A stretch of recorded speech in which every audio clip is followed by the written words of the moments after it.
It's hard to overstate exactly how terrifying the world is about to become under President-elect Trump. He's threatened to deport immigrants, ban people from the country based upon their religious beliefs, crack down on freedom of the press, and so much more. One topic that's close to my heart and that I've spoken about often on this channel is reproductive rights. And it's something that I've heard friends of mine express relief that they don't think Trump is going to do much to restrict women's access to abortion and birth control. But Trump has actually made some very serious pronouncements on what he plans to do about reproductive rights. Notably, he doesn't believe in those reproductive rights pretty much at all. Trump recently confirmed to 60 Minutes what he said previously during the debates, that he would be choosing anti-abortion Supreme Court justices to overturn Roe v. Wade. He told 60 Minutes correspondent Leslie Stahl that it would become a state issue and that women who wanted abortions might have to travel to other states to get them, and that's just fine with him. Of course, that already happens now, thanks to the past decade of Christian conservatives fighting hard to restrict access to abortion in any way possible.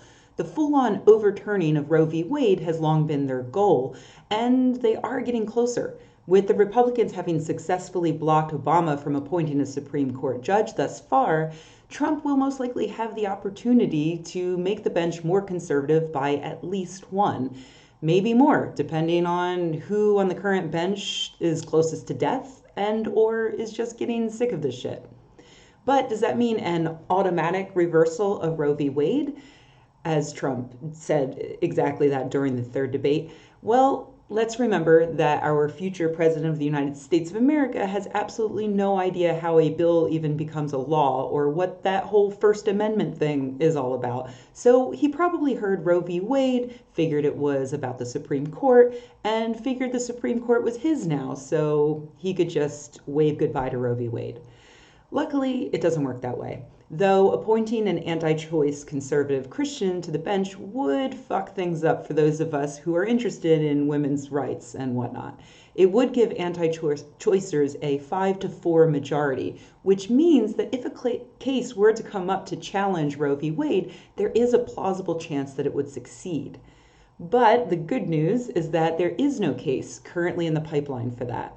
In order for the Supreme Court to make a ruling on Roe v. Wade, someone would have to bring a case in front of them. And for that to happen, that case would need to start in the lower courts and work its way up. That process can often take years.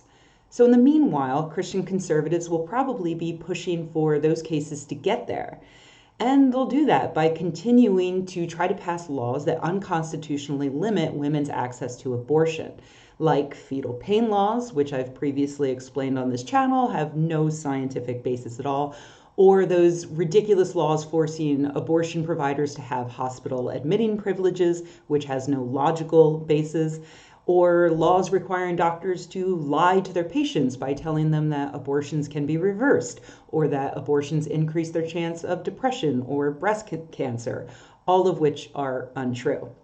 If the Republican majority manages to pass something like that, they win in a number of ways. They effectively ban abortion, and they force reproductive justice advocates to bring lawsuits to challenge them, lawsuits that might eventually make their way up to the Supreme Court. And in the meanwhile, more women will die. Because as I've pointed out again and again and again on this channel, research shows that when you restrict access to safe abortions, women don't stop having abortions. The same number of fetuses die, but now more women die in back alleys. And let's be honest, that's clearly not something that Donald Trump is going to lose any sleep over.